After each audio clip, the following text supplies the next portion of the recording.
Over the past decade, several companies known as Greenfields operators have sprung up, specialising in installing and operating telecommunication services to new housing estates.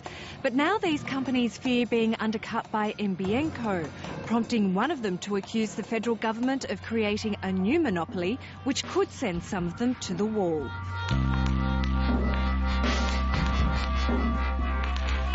Monopolies in telecommunications have never worked. They didn't work for Australia with Telstra. Nowhere else in the world has a monopoly been able to provide competitive prices or better services and innovation. Michael Sparksman's company is employed by developers to build and provide broadband services to new housing estates around Australia. We're primarily operators. We build networks because we want to operate them. Our revenues come from operations, not necessarily from building networks. But you have to build the networks in order to operate them. Open Networks and other Greenfields operators believe the federal government and NBN Co has started muscling in on their market. NBN in mid-2010 changed when the Minister announced NBN Co would be the provider of last resort.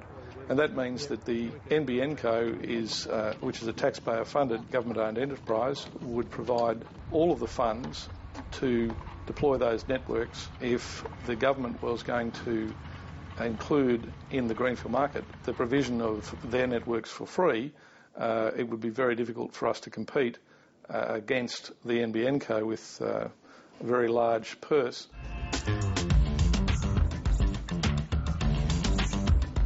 At the end of last year, it seemed NBN Co was extending an olive branch to the Greenfields operators to help plan the rollout. The idea was to establish a panel of expert and experienced providers. We were invited to put our proposals forward, and NBN Co decided, for its own reasons, that it preferred to go with a single provider to build and operate the networks for it.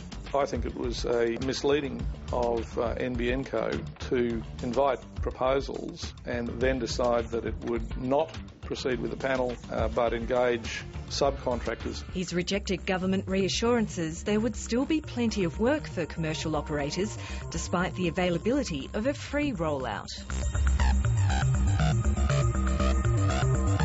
It is, in my view, completely impossible to sustain that argument if you fund NBN Co and provide them with almost unlimited capital. I think it'll force a consolidation as some of the operators are primarily dependent upon the expansion of their networks to continue prosperously. NBN Co's decision will force a number of operators out of business. Michael Sparksman is leading a group of Greenfields operators in a campaign to get a better deal from NBN Co. We don't think it's fair for the Australian government to deny its own competitive neutrality policy and put up a government-owned enterprise to eliminate or to monopolise a market. If we were funded to the same extent as NBN Co, we could easily build the level of network that they are currently requiring in terms of performance standards. We could well compete with the NBN Co, who are providing their services effectively for free to developers. He argues it would even be less taxing on the public purse. We believe that we can build a connection for about $1,500 per lot if the government is prepared to provide a level playing field. It looks very much like a nationalisation, and therefore there won't be a marketplace. There won't be a competition on price and service for networks such as ours.